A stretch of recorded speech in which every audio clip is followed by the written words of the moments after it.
Assalamualaikum warahmatullahi wabarakatuh. Pertemuan kali ini kita sudah memasuki bab kedua, yaitu tentang bencana alam dan mitigasi bencana.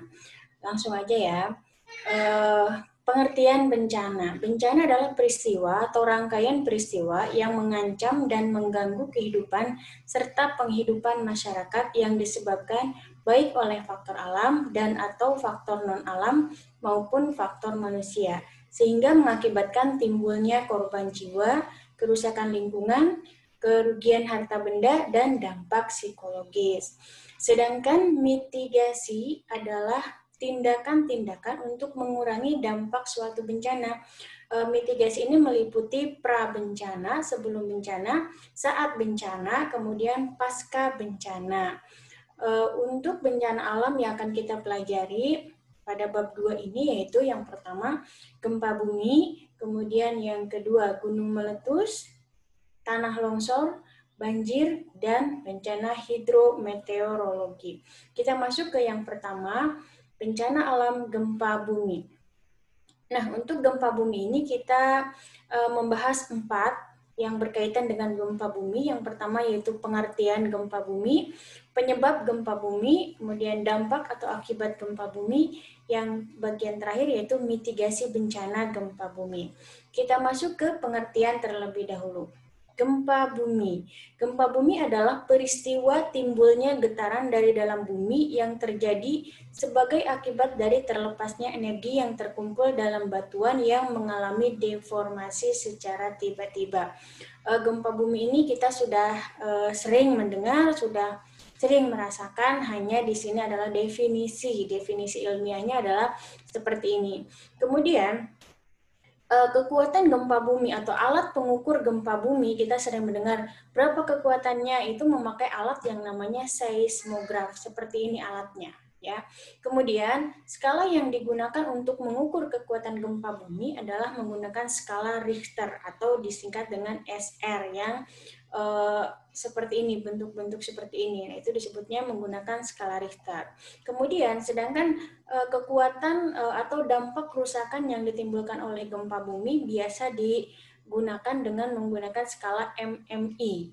Jadi apakah terasa ataukah merusak bangunan, itu disebutnya skala MMI. Kemudian yang kedua, penyebab gempa bumi. Nah, di sini ada 4 yang bisa menyebabkan gempa bumi, yaitu yang pertama, pergerakan lempeng bumi. Jadi bumi kita itu tidak diam tetapi terus-terusan bergerak.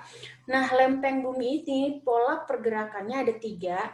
Yang pertama gerak konvergen. Jadi yang satu masuk ke bawah lempeng yang lain.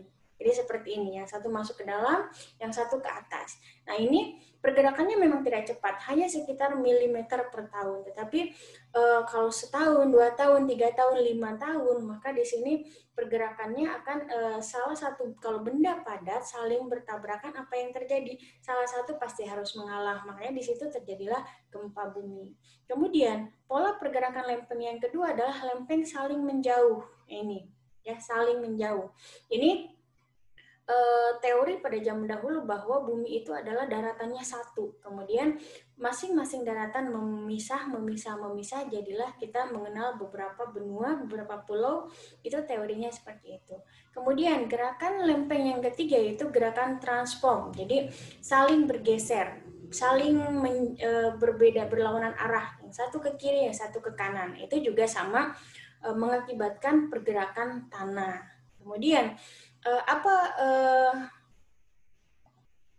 nah ini Indonesia, kita daerah Indonesia, negara Indonesia, kalau kita lihat di sini garis merah, ini adalah pergerakan lempeng benua, lempeng besar benua. Jadi sepanjang wilayah kita, kalau kemarin kita sempat mengetahui ada gempa besar di Aceh, kemudian gempa besar di Jogja, karena memang seluruh wilayah Indonesia dari mulai Sumatera, kemudian kita di Jawa, sepanjang pantai selatan Jawa, kemudian berbelok ke arah di sini setelah Sulawesi, Kepulauan Maluku, kemudian ke arah Jepang, ke sana ke bagian atas.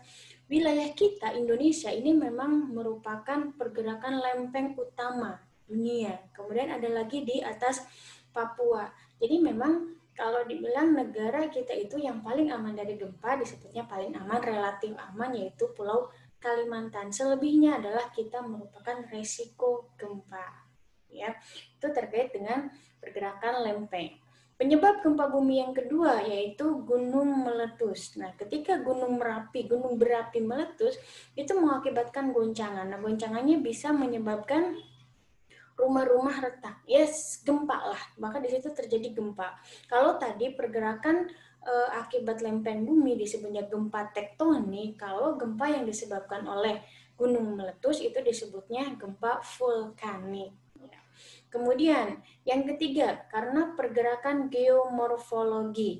Nah, pergerakan geomorfologi ini artinya ada perubahan, ada pergerakan yang merubah daerah daratan, misalkan terjadi longsor. Nah, longsor kalau misalkan longsorannya itu sangat besar skalanya, ini bisa menimbulkan getaran atau bisa menyebabkan gempa bagi wilayah-wilayah di sekitar terjadi longsoran itu. Kemudian yang keempat, ledakan nuklir. Kalau kemarin ada yang mendengar berita di Libanon, ya, ada suatu ledakan yang diakibatkan oleh potasium. Memang itu bukan bom, ya. Memang bukan bom, tetapi potasium adalah salah satu bahan pembuat bom. Nah, salah satu ciri ledakan nuklir adalah di situ ada menimbulkan seperti jamur, asapnya seperti jamur. Itu ciri khas ledakan nuklir. Nah, ledakan nuklir ini bisa menyebabkan getaran atau gempa bagi wilayah-wilayah sekitarnya. Itu untuk penyebab gempa bumi. Sekarang kita masuk ke dampak atau akibat terjadi gempa bumi. Nah, yang pertama terjadi rekahan atau tanahnya retak. Ya, tanah itu menjadi retak, menjadi renggang gitu kan. Kemudian goncangan, karena gempa bumi itu menimbulkan goncangan, pergerakan lempeng itu menimbulkan goncangan, maka benda-benda yang di atas permukaan tanah itu bisa rusak. Contohnya di sini rumah-rumah yang rusak karena goncangan. Kemudian kebakaran. Nah, kebakaran ini merupakan efek lanjutan dari gempa bumi. Misalkan ketika terjadi kebakaran, kita sedang masak, misalkan kompornya tumpah, apinya masih nyala, itu bisa menimbulkan kebakaran. Atau dari konsleting listrik, ya, itu bisa mengakibatkan kebakaran. Bukan gempa goyangnya jadi kemudian terbakar, tidak, tetapi akibat lanjutan dari gempa bumi.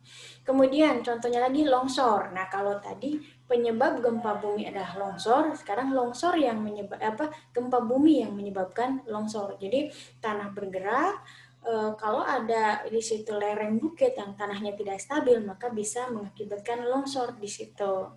Kemudian tsunami. Nah, ini apabila gempa bumi pusat gempanya terjadi di laut, kemudian dangkal artinya tidak terlalu dalam bagian bumi, biasanya itu sekitar 10 km di bawah permukaan bumi. Kemudian skala Richternya, skala gempa bumi di atas 7 itu bisa mengakibatkan tsunami. Seperti yang kemarin terjadi di Provinsi Aceh negara kita, ya. Kemudian sekarang mitigasi bencana gempa bumi. Apa yang bisa kita lakukan untuk menanggulangi gempa bumi? Di sini ada dua yang bisa kita ada tiga yang bisa kita lakukan, yaitu sebelum terjadinya gempa, saat terjadinya gempa, dan setelah terjadinya gempa. Sebelum gempa itu memang tidak bisa diprediksi, tidak ada ilmu yang sudah atau yang ditemukan saat ini bahwa sebentar lagi akan terjadi gempa. Tidak ada, hanya yang ada itu hanya potensi. Di sini ini daerah rawan gempa, seperti itu. Jadi apa yang bisa kita lakukan sebelum terjadi gempa? Yang pertama adalah kita siapkan bangunannya, itu bangunan tahan gempa. Contohnya, kita membuat rumah dengan pondasi yang kuat, kemudian atapnya merupakan atap baja ringan. Artinya apa? Ketika nanti suatu saat misalkan terjadi gempa, apakah akan terjadi? Tadi kemungkinannya, karena wilayah kita sepanjang Pulau Jawa ini merupakan lempeng benua, lempeng besar, ya. Kemudian atap baja ringan, ketika walaupun nanti rumah kita misalkan roboh, itu tidak terlalu mengakibatkan, tidak berat, ya, itu seperti itu. Kemudian tidak terlalu banyak kaca misalkan, itu adalah salah satu yang bisa kita lakukan untuk menanggulangi gempa. Kemudian yang kedua, yaitu kita tempatkan benda-benda itu seaman mungkin. Misalkan tempat tidur, kita tidak menaruh benda berat di atas kepala kita. Misalkan kalau di sini ada rak buku di atas, pas di atas kepala. Bagaimana kalau ketika kita tidur kemudian terjadi gempa? Nah, kan nanti dinding itu rawan, atau apa yang ada di dinding dan kepala kita itu kan rawan jatuh. Nah itu, atau kemudian benda kalau rumah kita tingkat 2, benda-benda yang berat jangan ditaruh di lantai atas ya. Benda-benda yang berat misalkan lemari yang besar, apalagi yang misalkan yang berat kita taruh di lantai bawah ya. Tuh, kemudian yang ketiga yang bisa kita lakukan adalah siapkan alat pertolongan, karena kita yang tahu ini masing-masing sesuai dengan kebutuhan. Misalkan kalau kita memang kecenderungan punya asma, maka siapkan selalu obat asma ya. Karena ketika terjadi gempa kita tidak tahu apa yang akan menimpa diri kita setelah itu, seperti itu. Kemudian yang terakhir adalah siapkan anggota keluarga kita, istilahnya menanggulangi gempa atau disebutnya simulasi ya. Misalkan adik kita, karena di rumah itu misalkan kita ada nenek, ada kakek misalkan yang sudah sepuh, kemudian ada adik yang masih kecil misalkan. Nah, mereka ini harus diedukasi, harus diberi pengertian. Nanti ketika terjadi gempa, kalau posisi kamu di kamar, Dek, kamu harus kemana? Kalau misalkan posisi kamu nanti ada di dapur, Mah, apa yang harus Mama lakukan? Kalau misalkan nanti bapak atau kakek sedang ada di kamar mandi, apa yang harus dilakukan? Nah, itu yang harus kita siapkan sebelum terjadinya gempa, ya, seperti itu. Karena gampang bukan tinggal lari. Sekarang gini, mungkin yang mendengar berita di daerahnya siapa tuh, Pasya Ungu ya, di daerah Sulawesi pernah terjadi gempa. Itu yang terjadi adalah gempanya malam hari dan listriknya mati. Nah, sekarang kita bayangkan, pernah kalian berjalan di atas mobil atau di atas bis yang sedang bergerak? Susah tidak jalannya? Susah. Kemudian yang kedua, pernah tidak kita berjalan pada saat mati lampu? Susah mencari pintu, susah. Walaupun rumah kita sudah hafal gitu, tapi ketika mati lampu kita akan kesulitan mencari pintu keluar. Nah, sekarang coba kita gabung. Suasananya gempa, artinya buminya bergoyang, sama seperti misalkan kalau kita naik bis gitu goyang, gelap pula. Kita harus gimana? Ya, seperti itu. Jadi, itulah pentingnya simulasi. Nah, simulasi artinya melatih bagaimana kalau terjadi gempa.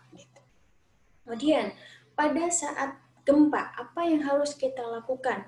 Yang pertama, kunci yang paling pertama adalah tetap tenang, tidak panik, tidak teriak-teriak. Karena kalau misalkan panik, buyar semua udah apa yang sudah kita pelajari itu nggak akan ada artinya.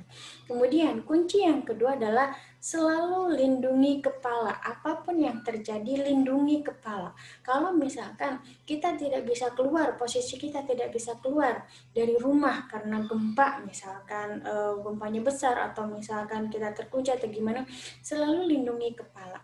Kenapa? Karena kalau tangan istilahnya mohon maaf ya, kalau tangan patah kita masih bisa hidup walaupun sakit, tetapi ketika kepala yang terluka itu bisa lebih fatal dibandingkan anggota tubuh yang lain. Artinya kalau misalkan kita ada bantal, gunakan bantal, ada buku, gunakan buku, ada apapun benda, kita gunakan yang pertama adalah kepala kita lindungi.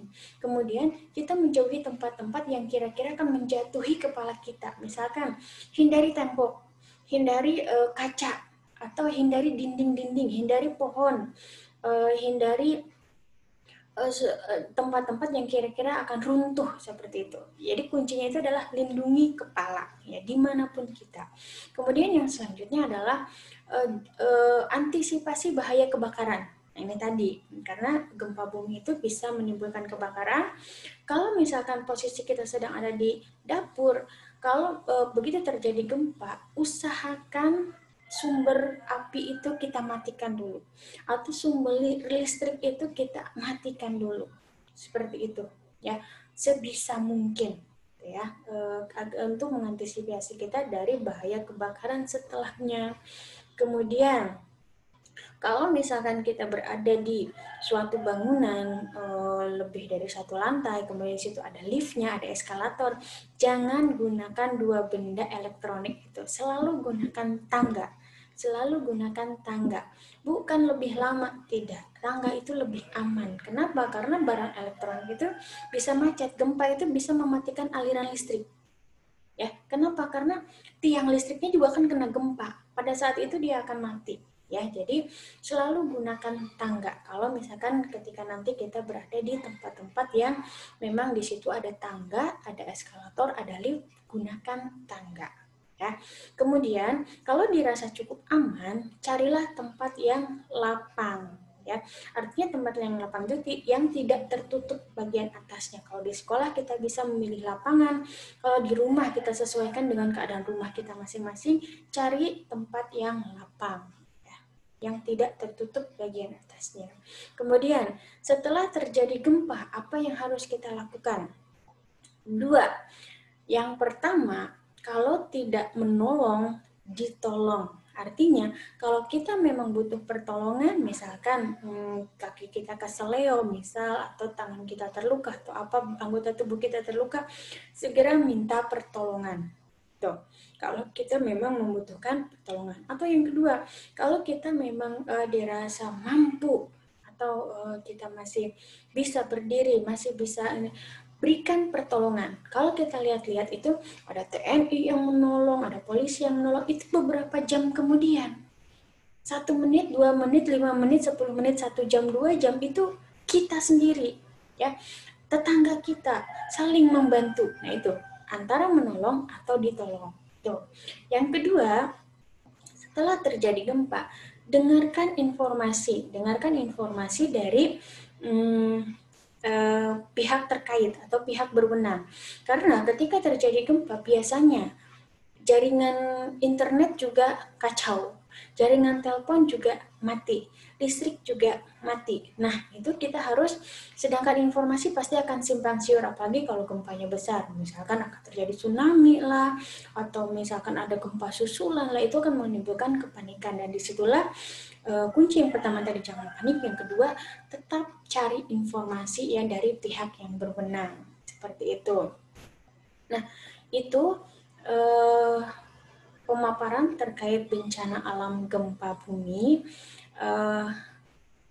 Untuk yang lainnya akan kita bahas minggu depan.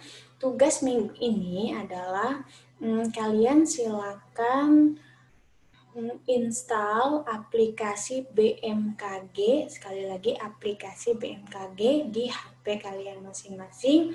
BMKG itu adalah Badan Meteorologi, Geofisika, dan Klimatologi, ya. Itu di situ ada informasi gempa. Kalau misalkan terjadi gempa, itu pasti ada notifikasi. Setelah diinstal BMKG-nya, aplikasi BMKG-nya, aktifkan pemberitahuannya, aktifkan notifikasinya. Dalam waktu 1 minggu ke depan, terhitung mulai hari ini, kalau misalkan ada informasi dari BMKG terkait gempa, silakan di-share ke tugas kelas di Classroom. Itu ya. Untuk lebih jelaskan, nanti Ibu paparkan di tugas kelas. Demikian dari Ibu pertemuan kali ini. Tetap sehat, tetap semangat. Assalamualaikum warahmatullahi wabarakatuh.